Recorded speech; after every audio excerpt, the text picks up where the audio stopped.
Wabarakatuh. Kembali bersama saya Abdul Jabar A dalam acara podcastmu Universitas Muhammadiyah Sideneng Rapang, The Digital Entrepreneurship University. Salam literasi. Oke, baik, pada podcastmu hari ini kita telah kedatangan tamu. Beliau adalah seorang akademisi dan juga seorang chef atau lebih keren dipanggil Juko, juru koki, yang pengalamannya sudah sangat luar biasa. Tidak hanya di dalam negeri tapi sudah sampai di luar negeri.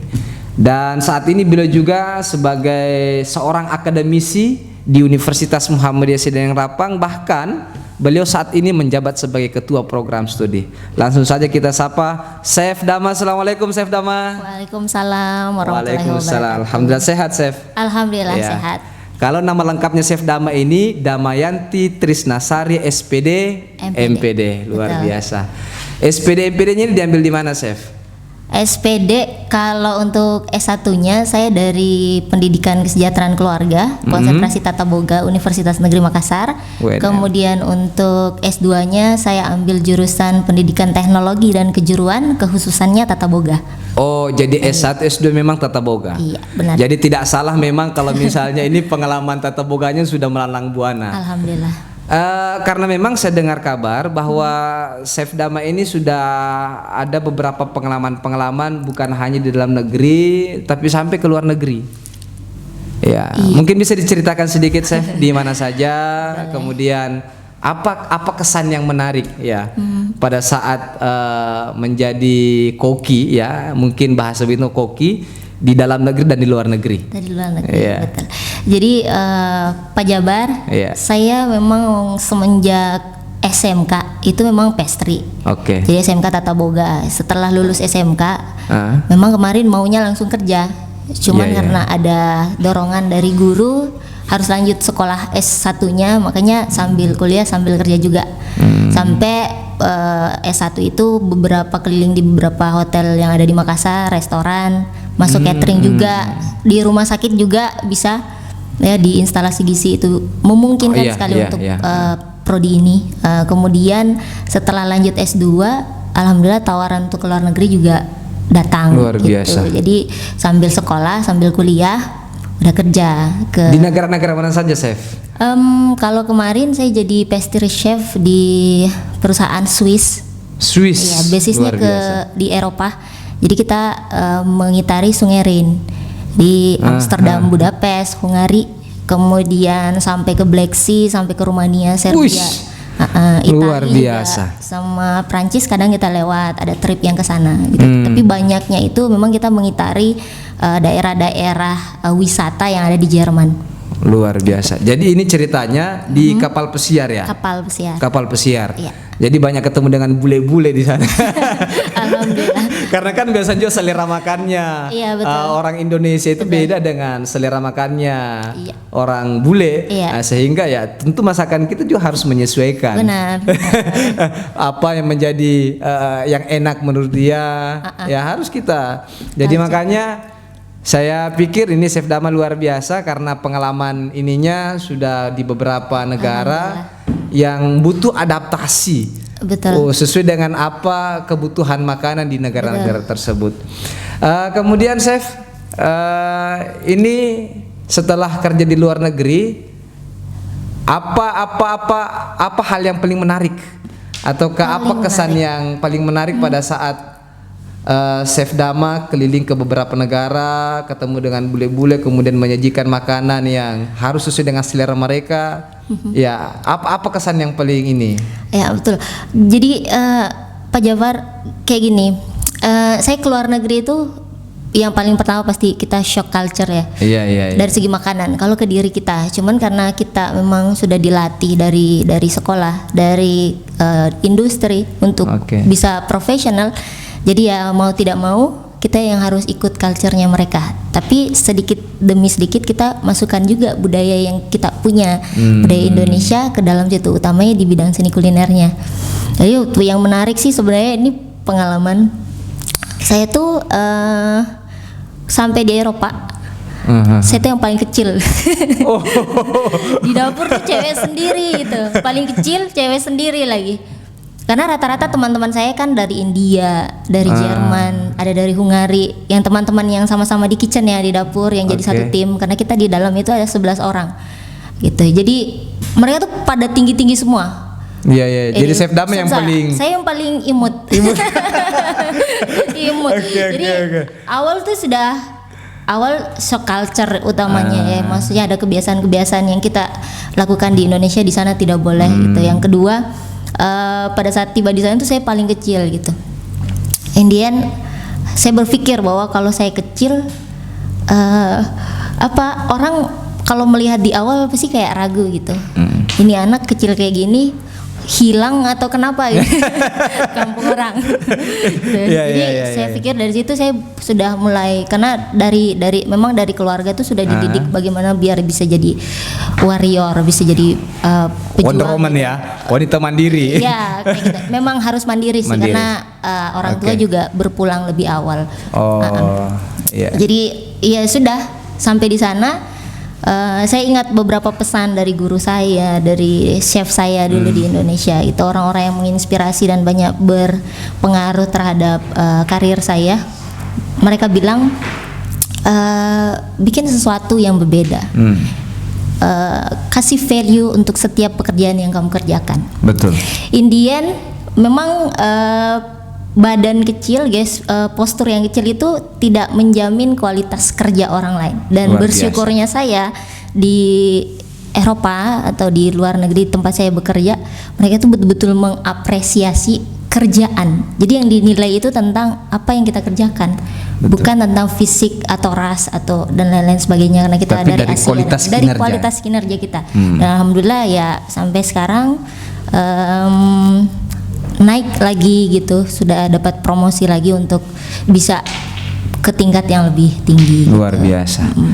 Jadi chef Dama ini saya pikir ya dari sisi pengalaman menjadi koki atau juru masak ini sudah melalang buana, dan tadi beliau banyak bercerita ya, walaupun secara postur ya dia yang paling imut di antara teman-teman yang lain, tapi dari sisi kualitas masakan ya tidak diragukan lagi. Betul. Karena saya yakin chef untuk masuk di sebagai koki di beberapa negara itu kan ada proses rekrutmennya. Ada, betul. Tidak sekedar kita ini ya, atau mungkin bisa dijelaskan sedikit chef terkait bagaimana sehingga bisa lolos dan tembus. Iya.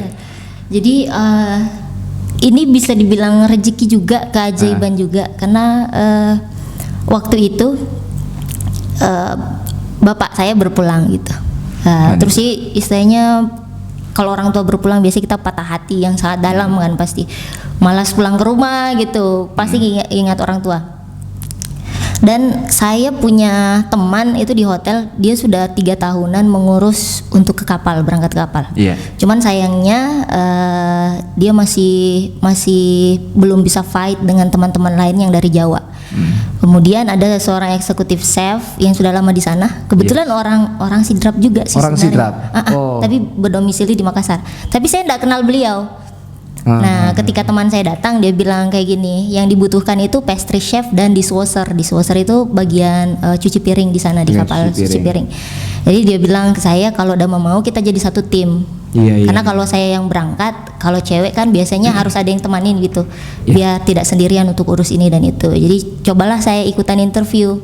Sebenarnya tidak memikirkan jauh ke sana, bahwa saya tidak ngejar itu. Sebenarnya bukan cita-cita sih.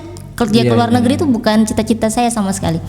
Jadi pas interview, alhamdulillah dari 8 orang saya terpilih itu. Luar biasa. Ya, karena inilah yang kemudian saya sadar bahwa memang namanya pendidikan itu penting. Betul. Karena pada saat kita interview, sebisa apapun kita kerja, kalau kita tidak bisa mendeskripsikan itu, menceritakan apa yang kita kerjakan dan meyakinkan orang yang interview, itu juga akan sulit. Betul. Dan alhamdulillah dari 8 orang itu cowok-cowok semua tuh, alhamdulillah saya yang dipilih. gitu. Luar biasa. Untuk di ini dulu di tingkat recommendation of chef. Jadi chef punya rekomendasi. Nanti setelah chef rekomendasi kita kirimkan berkas pengalaman kerja, CV dan lain-lain. Dan alhamdulillah pengalaman kerja saya sudah cukup selama S1 itu. Kemarin saya kerja sudah cukup, lanjut ke tahapan interview dengan user. Nah, pada saat interview dan user, ya alhamdulillah karena bahasa Inggrisnya juga lumayan ada. Ya, makanya tadi itu yang bikin berpikir juga saya.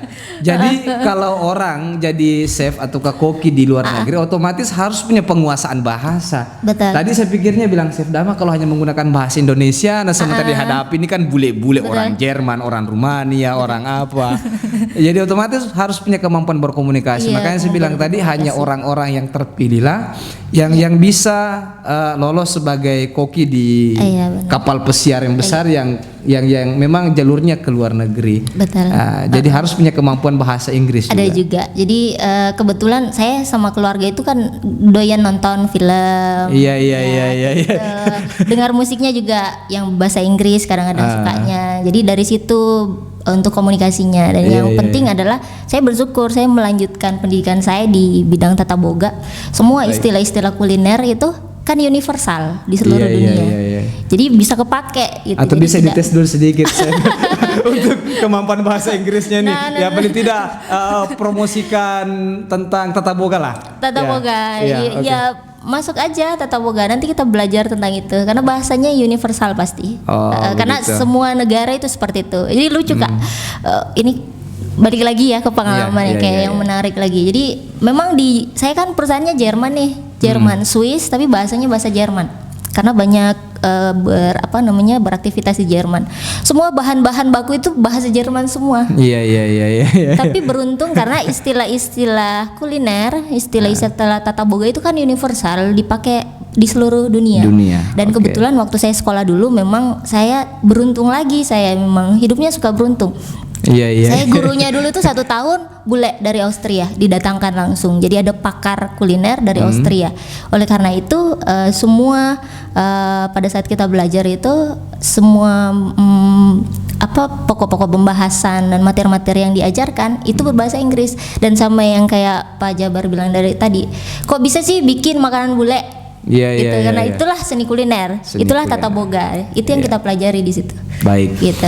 Jadi makanya sekarang kan chef untuk memasak ke luar negeri kan ini sudah mulai dibatasi karena pandemi. Kemudian chef sekarang sudah menjadi seorang akademisi, ya bahkan sudah menjadi ketua prodi di vokasi kuliner Universitas Muhammadiyah Sideneng Rapang. Nah, apa yang membuat chef Dama ini tertarik kemudian terlibat ke dalam dunia akademisi sementara ini kan kemarin lebih banyak pengalaman di luar, ya bergabung langsung dengan bule-bule dengan orang-orang besar memasakkan ini dan seterusnya.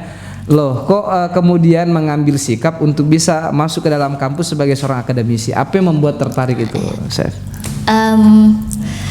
Ini kalau kita runut memang agak bingung ya. Karena sebenarnya karirnya itu mestinya di industri besarnya. Cuman memang dari awal saya Pak Jabar sudah saya jelaskan tadi, saya dari SMK sebenarnya sudah mau kerja. Sudah banyak sekali perusahaannya minta gitu untuk ini karena kemampuan saya memang spesifik ke pastry. Itu yang sekarang dibutuhkan memang yang bisa spesifik ilmunya. Betul. Jadi langsung ada posisi, ada tempat. Nah, kemudian ada guru saya itu beliau almarhumah beliau bilang, Dama kalau jadi di industri, Dama akan besar jadi chef. Tapi itu hanya untuk diri Dama sendiri gitu. Katanya beliau bilang begitu.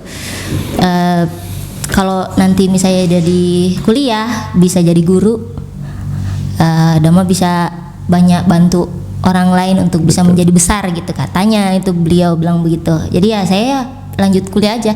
Makanya kuliahnya juga sebenarnya sih kalau bisa dibilang kayak kayak iseng-iseng gitu.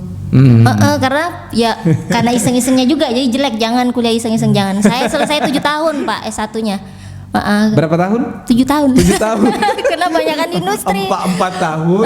36 bulan. Benar. Karena banyakan di industri gitu.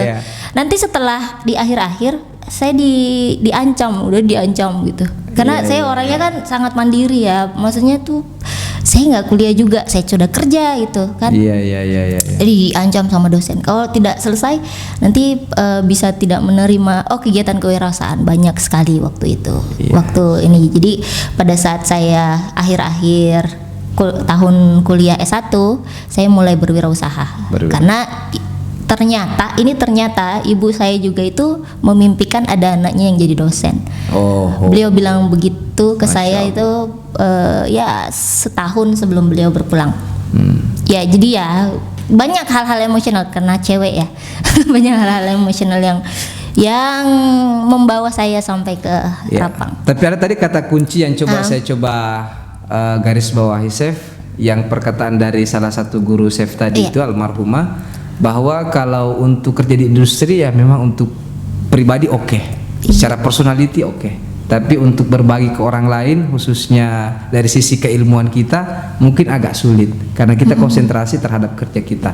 Artinya mungkin salah satu ketertarikan Chef Dama ini sehingga mau terjun ke dunia akademis sebagai dosen ya untuk bagaimana mentransformasikan ilmu yang Chef miliki, pengalaman yang Chef miliki terhadap adik-adik mahasiswa agar menciptakan Chef Dama yang baru, kira-kira seperti itu ya.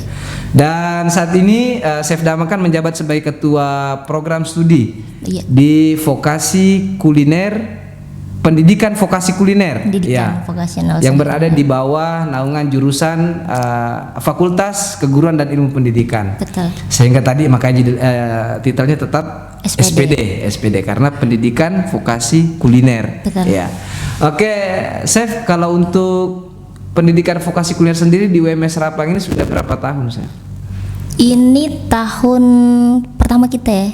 Tahun pertama? Iya, berarti pertama. mahasiswa kita ini baru satu angkatan. Baru semester kedua. Semester kedua. Betul. Jadi memang ini karena kita sebagai peletak pondasi dasar, saya butuh kerja keras. Banget. Butuh kerja keras banget. Ya, karena ya ini yang akan menjadi penentu bagaimana jurusan ini ke depan. Kalau pondasinya kuat, otomatis untuk mendirikan dinding, atap, semua perangkat-perangkat yang lain, saya pikir itu akan mudah. Yang penting pondasinya kuat.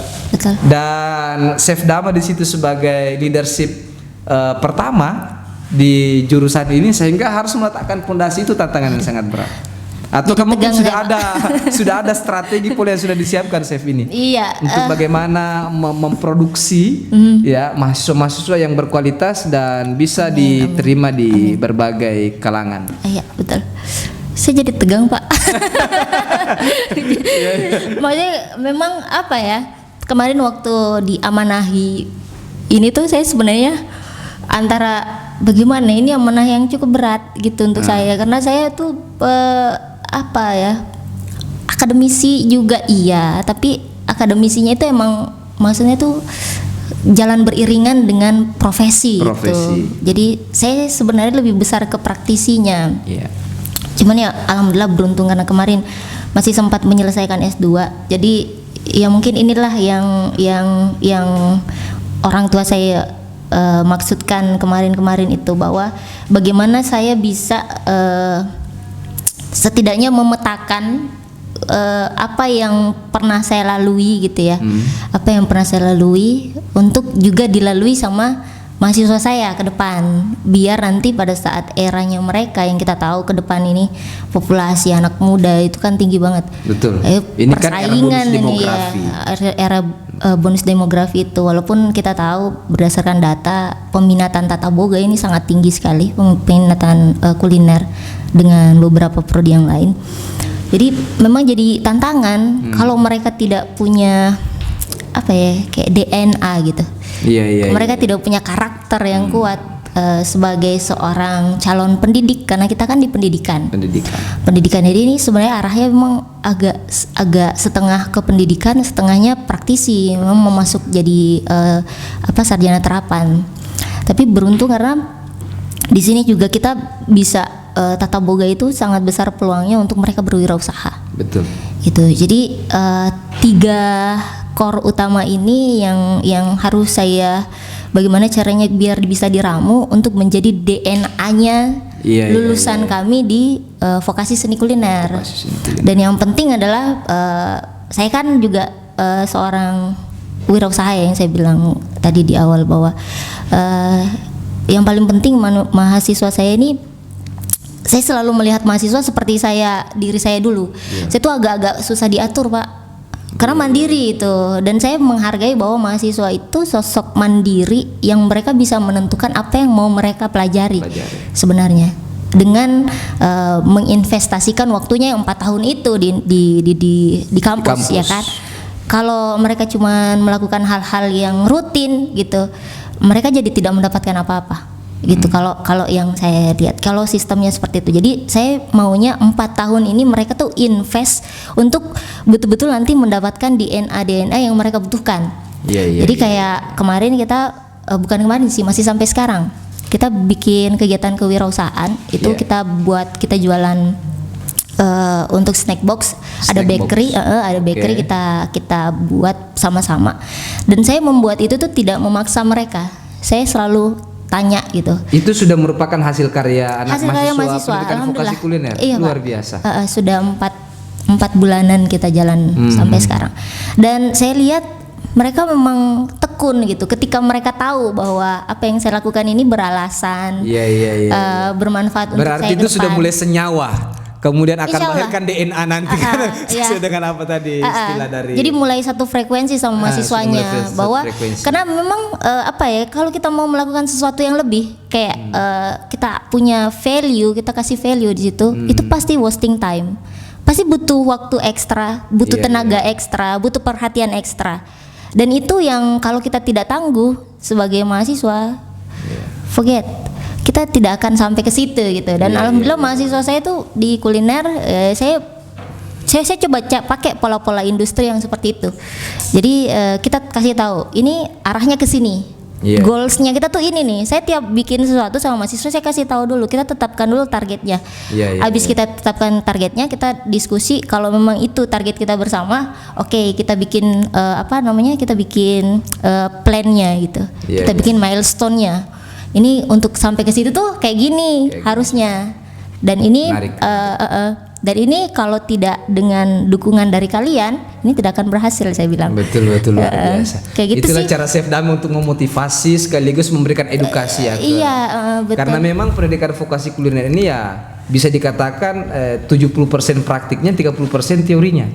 Untuk pendidikan, kalau untuk murni vokasi yang terapan yang seperti di Politeknik itu memang seperti itu bobotnya. Tapi kalau di pendidikan, karena kita juga ada mata kuliah kependidikan di mana mereka nanti harusnya bisa mengajar, bisa menjadi guru, bisa menjadi instruktur di BLK atau mungkin nanti mereka jadi pengusaha yang buka LSP sih kursus itu tuh LPK atau LKP, itu bisa. Jadi mereka bisa ke situ juga, jadi self employed juga bisa. Jadi masih untuk sekarang sih bobotnya masih 60-40-an. Kalau saya 65 kemarin kita sudah rapat itu 65-an. 65 untuk vokasinya, Oke, 35% untuk yang mata kuliah ke fakultas dan universitasnya. Baik. Saya pikir menarik, Chef. Kemudian sekarang ini kan baru angkatan pertama mahasiswa kita di pendidikan vokasi kuliner. Termasuk jurusan baru. Sudah ada berapa mahasiswa kita sekarang? Sekarang yang aktif ada 7 orang. 7 orang. Iya.